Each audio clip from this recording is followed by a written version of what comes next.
1 week ఎగో నాకు తను ఏదో వాళ్ళు మూవీ ప్రొడ్యూస్ చేస్తున్నారు, I you interested in acting అని టెక్స్ట్ చేయడం జరిగిందండి. అతనే టెక్స్ట్ చేశారు, ఫస్ట్ అతనే అప్రోచ్ అయ్యారు.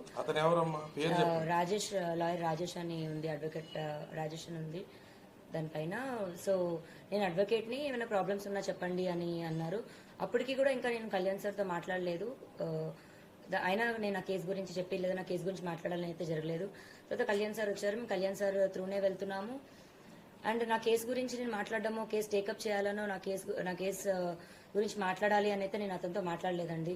మరి నేను ఫార్వర్డ్ చేసిన మెసేజ్ అందరికీ వచ్చినట్టే తనకి వెళ్ళింది. ఆ మెసేజ్ పంపించిన తర్వాత కూడా నేను అతనితో కాల్ కూడా ఏం మాట్లాడలేదు. పొద్దున లేచేసరికి నాకే షాకింగ్గా ఉంది. ఈ కాల్స్ చూడడం కానీ, అతను లెటర్ చూడడం కానీ, మరి అతను ఎందుకు వెళ్ళారో, దేని గురించి వెళ్ళారో నాకు తెలియదు. ఆయన నాతో మాట్లాడినప్పుడైతే నాకు చెప్పారు, అండ్ గ్రౌండ్స్లో నీ కేసు నిలవదు, నీకు అన్ని తప్పుడు సెక్షన్స్ పెట్టారు అనుకుంటూ అయితే నాకు చెప్పారు. అది మరి నేను బ్లాక్మెయిల్గా తీసుకోవాలో లేకపోతే నా మంచి కోరి చెప్పారో నాకు తెలియదు. నేను మంచి కోరుతున్నానని చెప్పుకుంటూనే నాకు ఆల్రెడీ డిప్రెస్డ్గా ఉన్న నేను ఇంకా మా మాటలకి ఇంకొంచెం నేను డిప్రెస్ అయ్యాను. ఎందుకు ఆత్మహత్య చేసుకోవాలని అనుకున్నారు? ఏం జరిగింది? ఆల్రెడీ మీరు ఫైట్ చేస్తున్నారు, పోలీస్ స్టేషన్ లో కంప్లైంట్ ఇచ్చారు, కేసు కూడా నమోదైంది. అయినప్పుడు కూడా మీరు సూసైడ్ ఎందుకు చేసుకోబోయారు? నాకు ఈ ప్రపంచంలో అన్నిటికంటే ఎక్కువ రాజేనండి. ఆ రాజు కోసమే నేను ఫైట్ చేస్తున్నాను. వస్తాడో రాడో తెలీదు, వస్తాడని నమ్మకంతో ఫైట్ చేస్తున్నాను. నా ప్రేమ నిజమైతే వస్తాడు అన్న ఒక హోప్తోనే ఉన్నాను.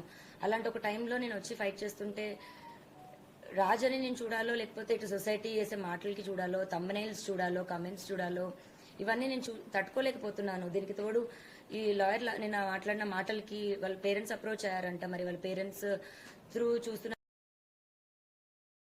లాయర్ మరి మాట్లాడారు, వాళ్ళ పొద్దున సపోర్ట్ ఎందుకు అని మాట్లాడారు. ఇప్పుడు ఇందాక వీడియోలో మరి నన్ను తిడుతూ మాట్లాడుతున్నారు. ఒక హాఫ్ అన్ అవర్ లో ఒక మనిషి మైండ్ సెట్ అలా మారుతున్నప్పుడు ఇంత బాధపడుతున్న నేను నా మైండ్ సెట్ ఎందుకు డిప్రెషన్లోకి వెళ్ళనండి? 10 సంవత్సరాల నుంచి ఒక మనిషి పొద్దున లెగిస్తే సాయంత్రం నా లాస్ట్ చూపు అతను అవుతాడు. ఇంట్లో ఎంటీ ఇల్లు అయింది నా హౌస్. ఫస్ట్ కంప్లైంట్ లో మీరు రాజ్ తరుణ్ పైన చర్యలు తీసుకోకుండా తను నాతో కలిసి ఉంటే చాలు అని అన్నారు. సెకండ్ కంప్లైంట్ లో తను నన్ను ఇల్లీగల్ గా ఇట్లా వాడుకుని వదిలేశారు అంటున్నారు. ఇప్పటికి కూడా మీరు రాజ్ తరుణ్ తో కలిసి ఉండాలని అంటున్నారు, మళ్ళీ పోలీస్ కేసులు పెడతా ఉన్నారు. కలిసి ఉండాలని పోలీస్ కేసు పెట్టడం కాదండి. పోలీస్ కేసు ఫస్ట్ నేను మాల్వి మల్హోత్రా వాళ్ళ తమ్ముడు పైన పెట్టాను. నన్ను బెదిరించారు.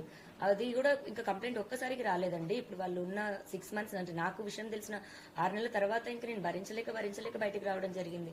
ఆ స్టేజెస్ ఎలా దాటిందంటే ఇంకా లాస్ట్ మాకు తిండి కావాలని అడిగితే అతనికి ఫోన్ చేస్తే ఆవిడ ఎత్తడం కానీ, మా పరిస్థితి మేము చెప్తే ఆవిడ వెయ్యమని చెప్తే అతను డబ్బులు వేయడం, అది ఇంకా పీక్స్కి వెళ్ళిపోయింది. ఇప్పుడు మీ అందరికీ నేను ఓపెన్ గా ఎక్స్ప్లెయిన్ చేయాలంటే రోజుకో విషయం బయటకు వస్తుంది. ఆ బయటకు వచ్చిన విషయం కూడా రోజుకొక ట్విస్ట్ అని మీరు వేస్తుంటారు. ఇది ఒక్క రోజుది కాదండి, సంసారంలో ఇంకా అందరికీ జరిగినట్టే జరుగుతాయి. అండ్ ఆ మనిషి కావాలి అని అడిగాను నేను, అంతే. ఇప్పుడు పలానా రాజ్ తరుణ్ పైన కంప్లైంట్ పెట్టాలనలేదు, మాల్వి మల్హోత్రా పైన వాళ్ళ తమ్ముడి పైన పెట్టాను. వాళ్ళిద్దరితో నీకేం సంబంధం అన్న దగ్గర అఫ్కోర్స్ రాజ్ పేరు చెప్పాలి. అలా అక్కడ రాజ్ తరుణ్ పేరు అనేది వచ్చింది, కానీ రాజ్ తరుణ్ పైన కంప్లైంట్ పెట్టాలని నేను అనుకోలేదు. ఫస్ట్ కంప్లైంట్ పెట్టినప్పుడు అది రాసిచ్చాను. ఆ రాసిచ్చిన దాంట్లోని మాల్వి మల్హోత్రా చార్ట్ చూపించి రాసిచ్చాను నేను. అలాగే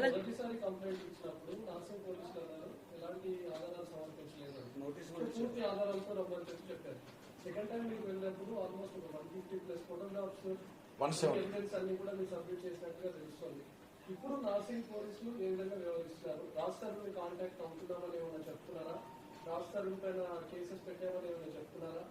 రాజ్ తరుణ్ అందులో తీసుకుంటామని అసలు నార్సింగ్ పోలీసులు ఏం చెప్తున్నారు? నేను ఫస్ట్ కంప్లైంట్ పెట్టినప్పటికీ ఈవినింగ్ 7-8 అయిపోయిందండి. సో నాకు రిసిప్ట్ ఇవ్వడం కానీ అవేమీ జరగలేదు. అఫీషియల్ గా నేను రిసిప్ట్ కలెక్ట్ చేసుకున్నాక కొన్ని ఎఫ్ఐఆర్ అన్నది దానికో ఎవిడెన్స్ అన్నది ఇస్తాము. రెండో రోజుకి తెల్లారుజాము నుంచి మీడియాలో ఎలా వచ్చిందో మీ అందరికీ తెలుసు. ఆ డే నాకు బయటికి రావడానికి అంతా కూడా నేను ప్రిపేర్డ్ లేను. ఫస్ట్ నేను మీడియా ముందుకి అంత ప్రెస్ మీట్, ఇప్పుడు ఇంత ప్రెస్ మీట్ వచ్చినప్పుడు నేను ఎలా వణికాను అన్నది మీ అందరికీ తెలుసు. నేను కెమెరాస్కి అంత అలవాటు లేదు నాకు. అండ్ ఇప్పుడు ఎవిడెన్స్లు 12 ఏళ్ళ ఎవిడెన్స్లు తీయాలంటే ఒక్క రోజులో నేను రెడీగా ప్రిపేర్డ్గా లేను కదండి. నాకు 1-2 డేస్ టైం పడుతుంది. ఆ 1-2 డేస్ టైం తీసుకొని ఎవిడెన్స్లు ఇచ్చాను.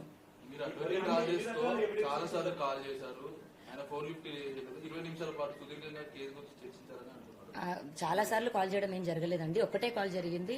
అండ్ అతను నాకు ఫస్ట్ ఎవరు అప్రోచ్ ఫస్ట్ అప్రోచ్ అయింది తనే అండి. నాకు అప్రోచ్ అయింది కూడా మూవీ అని, మీరు యాక్టింగ్ అంటే ఇంట్రెస్ట్ అని అప్రోచ్ అయ్యారు. లేదండి నాట్ ఇంట్రెస్టెడ్ అని చెప్పాను. తర్వాత నేను అడ్వకేట్ అని చెప్పారు. కంటిన్యూ అవుతుంటే మీరు రాజస్థాన్తో మాట్లాడి మధ్యలో లావణ్య అని ఒక ఆడియో బయటకు వచ్చింది. దాని మీద మీరు ఏం చెప్తారు? ఎప్పటిది అసలు ఆడియో?